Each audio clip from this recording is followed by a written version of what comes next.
like you lost your number one.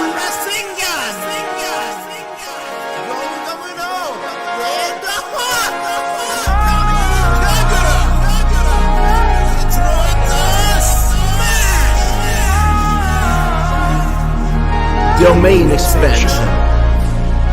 Do you ever wake up wishing that you were greater? Walk through that open door, tell the I'll see you later. Wish you could lift up a mountain or maybe raise the dead. Destroy an entire planet or even generate bread. Do you wish that you were strong or had magical eyes? And keep a warp reality so that nobody dies. Conquer the minds of millions, tell the millions of lies. Rewrite all the constellations and celestial skies. Stop time, summon fire, drop a dime, reach higher. Hunter, wizard, hero, fighter, pirate, ninja, reaper, writer. Bring the sunmen, make it brighter. Enter at your own peril, pass a bolted door. Cause impossible just happened and you ain't seen it before.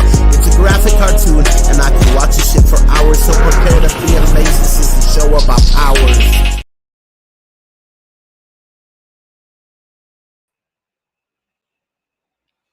Hello everybody.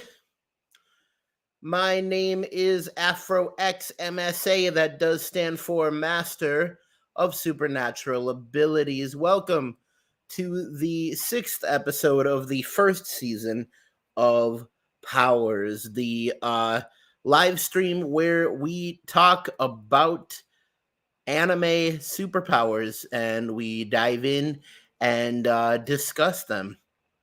And as you've seen from the thumbnail and the title, today we are going to be discussing Neji's 8 Trigrams Palm Rotation, one of his signature moves. But before we get to that, let's see who's in the chat. We have Trix and Pseudo God. Trix up in here says, yo, right back to you, Trix. All right. So, before I even started the stream, I posted a question in the chat to all of you. And, that question was, if you had a counterattack, what would it be called? You can keep answering that question, but first, I do have a bit of a video to show you really quick. So here we go. Are you ready to unlock your inner otaku? Are you tired of ordinary content? Do you crave the thrill of adventure, the heart-pounding excitement of a shonen battle, the tear-jerking drama of a slice of life? Then step into the world of AfroX.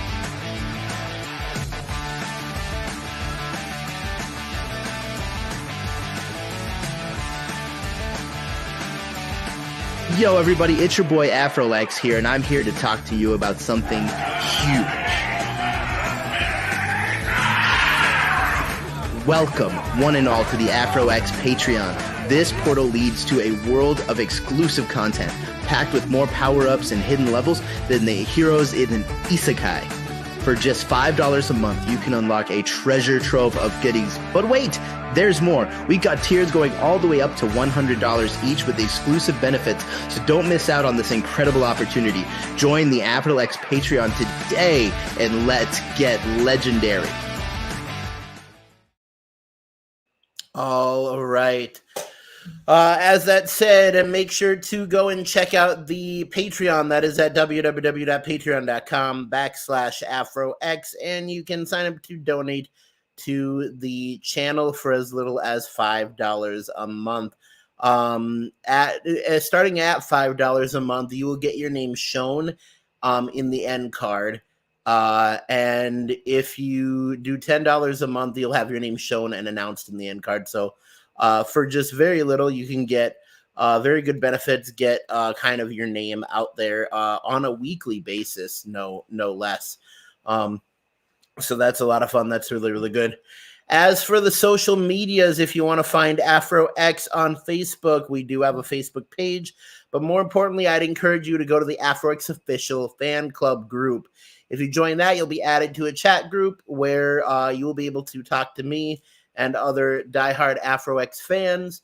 and kind of be able to answer questions that I post on there relating to the content that is coming up. And there's some great content coming up for sure. Also, we have a TikTok that is at AfroX_YT. You can find that on TikTok, and I just do random videos, more and more face stuff if you like that. Also, you can connect on Discord. There is a Discord called the AfroX AMA. It's an Ask Me Anything, so you can ask me anything on there. I won't necessarily be able to answer everything, but you can ask it, and I'll try to answer most things. Once we get more of a community on there, I'm going to start doing, if we can get the internet to work right, I'll start doing anime streams on there. Maybe even play a Mamoru Hosoda film or something like that. Anyways, on X, my handle is at @TheRealAfroX, so you can write to me on there. And then on Instagram, it is at the legendary Afro_X.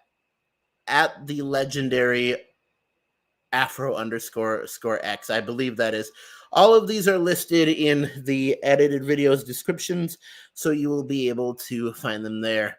All right. Speaking of the edited videos, today I just put out a voice acting showcase. So if anybody's interested in hiring me to be a voice actor, I will work for free. So just looking for a project to get on. And that would be fun. All right, now that all of that's out of the way, let's check the chat. Trix here says, that was a sweet video. Thank you. Big thanks to my good friend Manuel, Island Boy Manuel, from Nerdtastic News for helping me out with that. He is so good to me, like seriously. Before we started, I posted the question, if you had a counterattack, what would it be called? And Pseudo God said reverse flow. I think that is very cool. I don't know what my counterattack would be called. But I think it would, I think it would, I think I'd want a counterattack that was like the attack hits and then I store the energy and then can like send the energy back out. I think that would be pretty cool. Kind of like a full counter. Maybe call it Backfire, because one of my favorite Yu-Gi-Oh cards is called Backfire. That is good. All right. Well, without further ado, we are about 8.5 minutes in, so let's get started. Today, we are going to be talking about the technique called the 8 Trigrams Palm Revolving Heaven, better known as the 8 Trigrams Palm Rotation. So, before we talk about the technique, we actually have to talk about the person who uses it the most. So the biggest user of the 8 Trigrams Palm Rotation is the great ninja Neji Hyuga.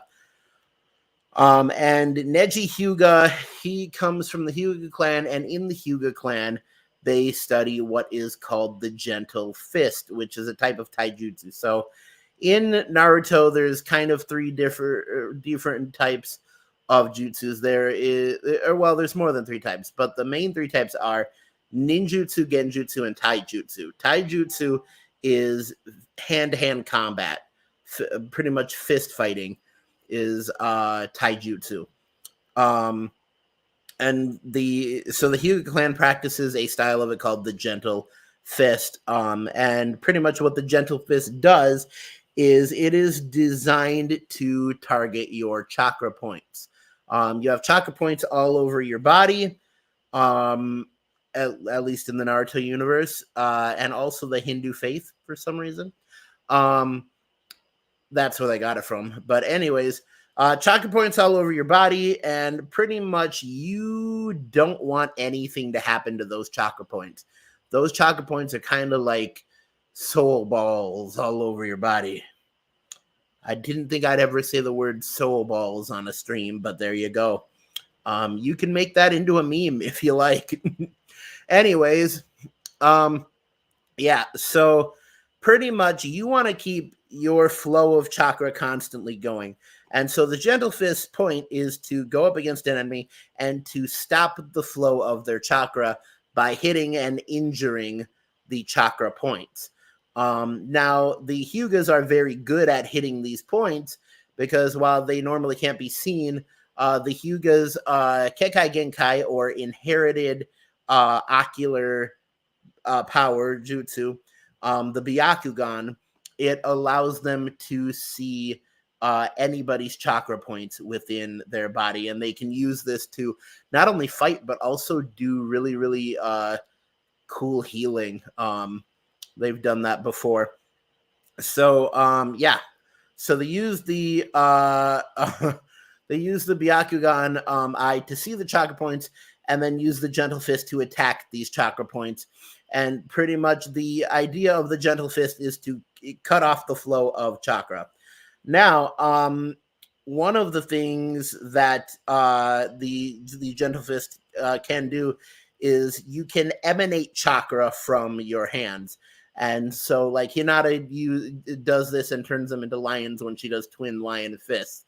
And so Neji has become a master of emanating chakra from his entire body. So when he does the 8 trigrams palm rotation, he spins around quickly and emanates chakra from his body, and it creates a swirling 360-degree sphere around his body that is able to deflect all attacks. And when he uses this attack in the show and the manga, when he's fighting Naruto in the Chunin exams, he says because of the Byakugan eye and that move that he has no blind spots. And Naruto proved him wrong because he attacked him from underground, which really is the only blind spot you can really get on someone who can literally deflect everything with the move. But Neji's deflected a ton of stuff before. He's deflected ninjutsu before. Definitely deflected Rasengans. Of course, can deflect regular fists. But in the games, at least, pretty much rotation will deflect everything except an incoming ultimate. And I'm actually not sure if it even deflects that. But yeah, pretty much rotation is known to be able to deflect all attacks. And it's deflected kunai, it's deflected shuriken, it's deflected samurai swords before during the Fourth Great Ninja War arc. But for some reason, and a lot of people question this, everybody knows that the death of Neji came when a gigantic spear of wood speared him through when he was trying to save Hinata, when Hinata was trying to save Naruto from getting hit by it. And a lot of people wonder why he didn't just deflect that with rotation. And I don't know. Maybe it was a canon event and Neji Hyuga just had to die. But I mean he didn't. He definitely could have, but he didn't. But yeah. So there is also a version of this that he can do in the air, which does create a fully 360-degree three-dimensional sphere around his body. He can do that. And then so Hinata has can also do the 8 trigram 64 palms. but she does a different version of it called the Protective 64 Palms, where at least in the game's ultimate attack, she does the 64 palms in kind of a rotation style and is able to create a spinning ball of a ton of attacks. So that is another kind of type of rotation. But yeah, that is pretty much the gist of 8 Trigrams Palm Rotation. Let's check out the chat, and then I'm going to get into a little bit of the history of the move. So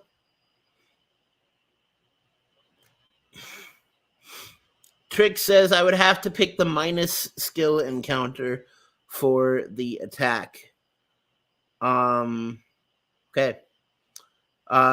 Pseudo God says chillin' with miso balls out. Yes. that is hilarious.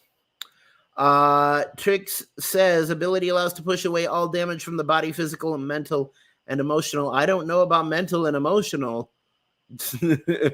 I really feel like you could still hurt Neji's feelings when he's doing rotation. Rotation, you fucking suck, man. Oh. Hyuga are monsters when combining their eye with taijutsu. Yeah. They 100% are. I mean, they literally have their whole way of life is just how can we make our inherited ocular jutsu like so much more busted than it needs to be. We should have seen more taijutsu. Naruto, I agree. I think Naruto is filled so much to the brim with ninjutsu and genjutsu that taijutsu really takes a back seat, and we don't really goes and does Night Guy, or Night Moth, as it is actually called in the manga. So many people called it Night Guy, and it became known as that, but the actual name of the attack in the manga is Night Moth because all of his attacks are based off of animals. That really gets to me sometimes. He should have blocked it, but didn't. True. Min-maxing in Naruto go hard. It really does. It really does. All right. Some of the history of this move. So the origin behind all of the Hyuga's 8 Trigrams moves is actually comes from the story The Adventures of Sun Wukong, which, if you remember, Sun Wukong comes from the story Journey to the West, which was the inspiration for Goku and Dragon Ball. Sun Goku is the Japanese pronunciation of the Chinese name Sun Wukong. So it comes from the story The Adventures of Sun Wukong. And The Adventures of Sun Wukong comes before Journey to the West. It's kind of the prequel story where Sun Wukong is just going through the world and he's kind of making mischief after he becomes a monkey awakened to emptiness, which is what Sun Wukong translates to in English. A monkey awakened to emptiness, which is interesting considering the nature of humanity. But pretty much at one point, the Jade. So the Jade. That's right. The Jade Emperor. He said, "Sun Wukong, you're causing too much trouble. We are going to lock you away." And so they locked him away. They locked him away in what was called the 8 Trigram Seal. Which was pretty much a totally impenetrable 8-sided oven where for I think it was like I think it was for like 64 days he was trapped in there with fire continuously being put in there. And the only way that Sun Wukong survived was by hiding in one corner of the 8 trigram seal. And so that 8 trigram seal is where all of the 8 trigrams moves come from, and it's pretty much a magical version of it is what you see when Neji does the 8 trigram 64 palms. So yeah, that is kind of the history behind it.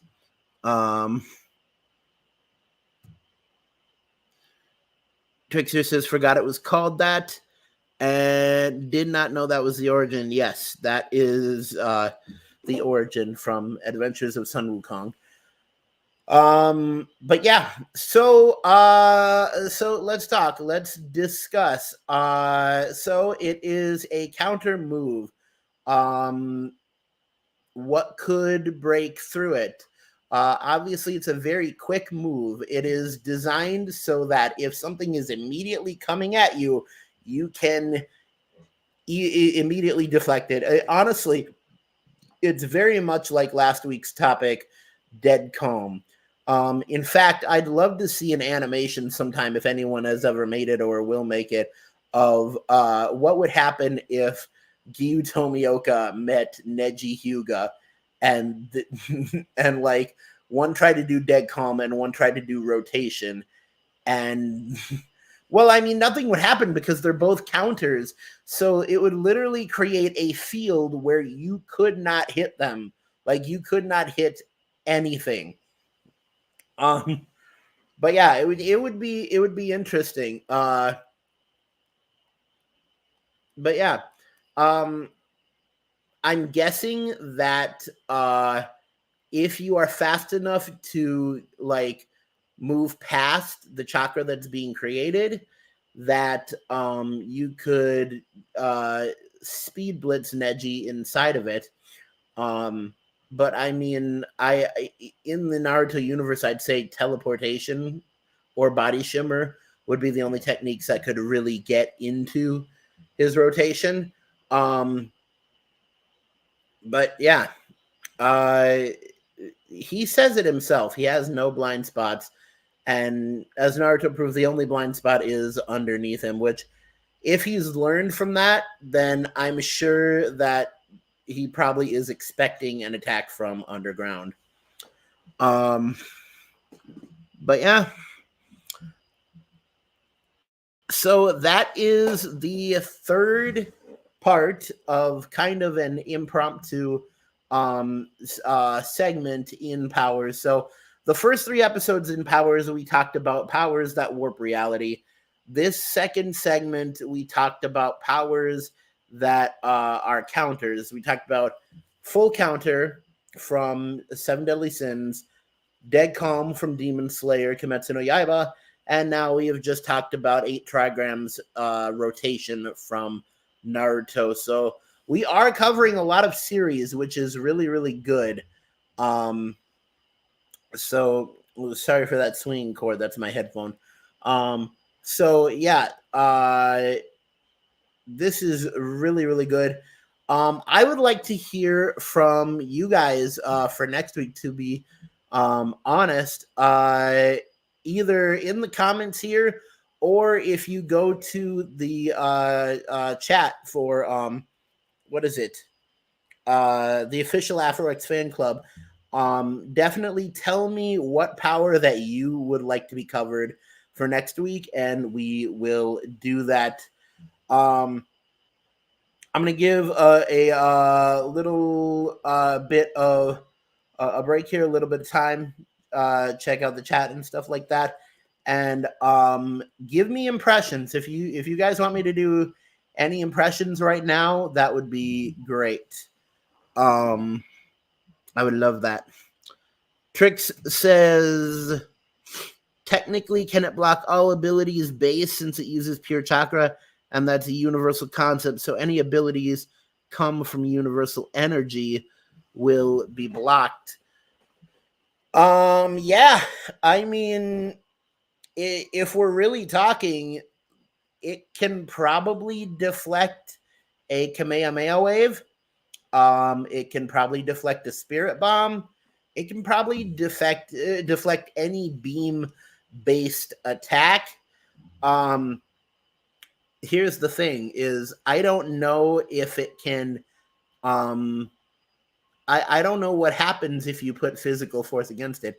If All Might comes down and does a Detroit Smash onto, and then Neji does a rotation, does the chakra deflect his fist, or what happens? And also, like, rotation doesn't last very long. It lasts maybe a second to 3 seconds. So another attack coming in quickly could really catch an Neji off guard. I mean, he can see everything, but can't see the future. I gotta say though, a fight with the Byakugan Eye versus like somebody with future sight from One Piece would be amazing.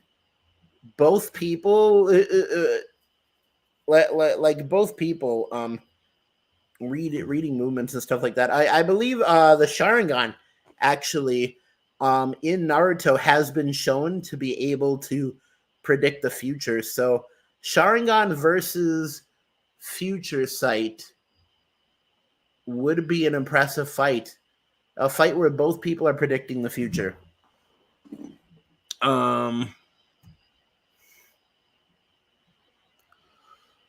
Perhaps we should talk about summons. What's weird is I actually thought of that. I actually considered talking about summonings next. The other thing I was thinking about is talking about transformation abilities. It would be a long video, but we do need ones. But I could cover all of Goku's transformations. I think that would be really cool. But sorry. But yeah, I mean, I think it would be fun to talk about summons. It'd be another Naruto video for sure.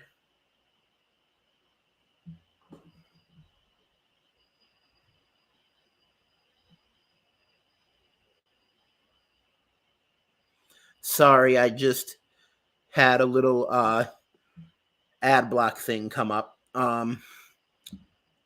But yeah, doing summons would be great. We could do episode about Naruto summons. But what other animes have summonings in them to talk about? Would we count bringing out personas as summons? I think we could. Pseudo God here says, I'd say it probably would deflect it, but I think it would depend on how strong the attack is. That is true. It would be interesting to see a fight about Future Sight for sure. Transformers make sense because it's most definitely a foundation power. Transformations are a foundation power, and it'd be easy to talk about. We could talk about Super Saiyan.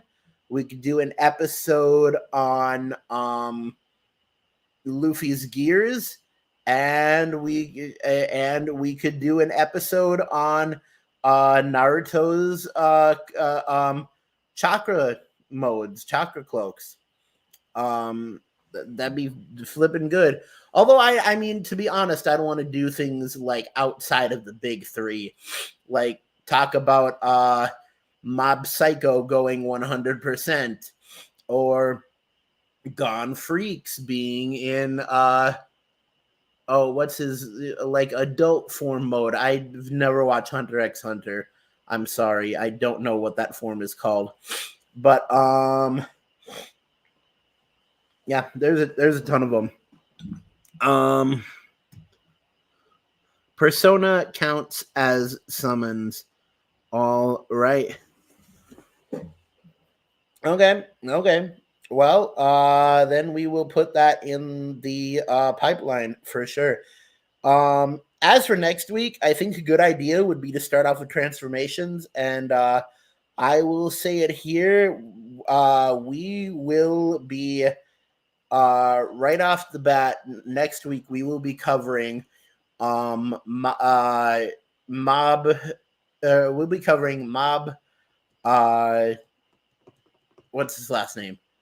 We'll be covering Mob Psycho when he goes 100%. And also we'll cover when he goes to the triple question mark level. Pretty much the unknown unlimited power level. So I have some catching up to do because I've only seen a few episodes of Mob Psycho 100.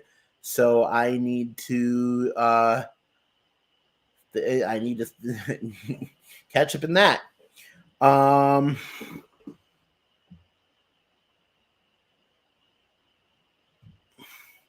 Talking outside the big three will be fun.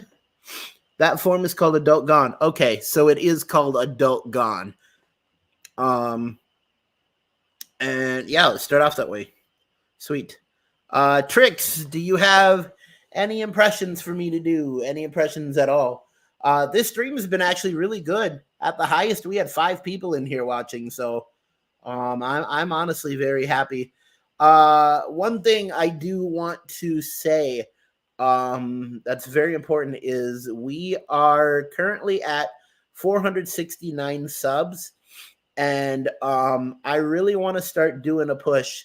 We're at the last 30 to 500, and if we can get that 30 like pretty quickly, I would be so happy, because once we get to 500, then I am able to, I think it's start putting ads on my videos, so I'd be able to get some money that way. But and then I think at 1,000 subs, then you are able to get into the YouTube partner program, which would be really, really big for me. So right now we're doing a push to 500. Once we hit 500, we'll do a big push to 1,000 subs. So hopefully that can work out. Of course, I would like to hear Gum Gum Jet Gatling in Gear 5th. Oh, God, it's 9 o'clock at night. You're making me do Gear 5th. Okay.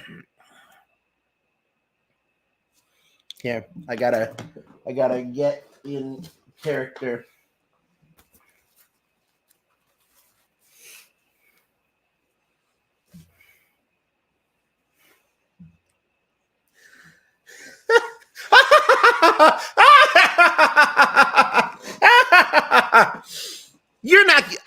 I'm not gonna let you escape. Gum Gum Jet Gatling.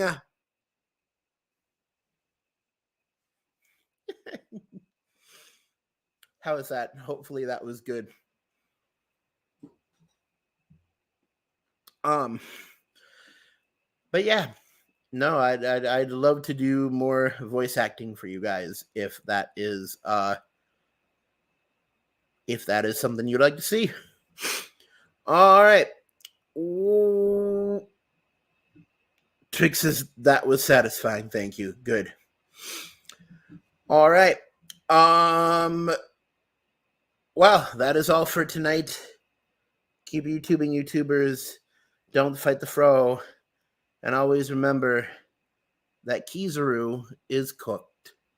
Like no, he's literally cooked right now. Like he don't even want to get up.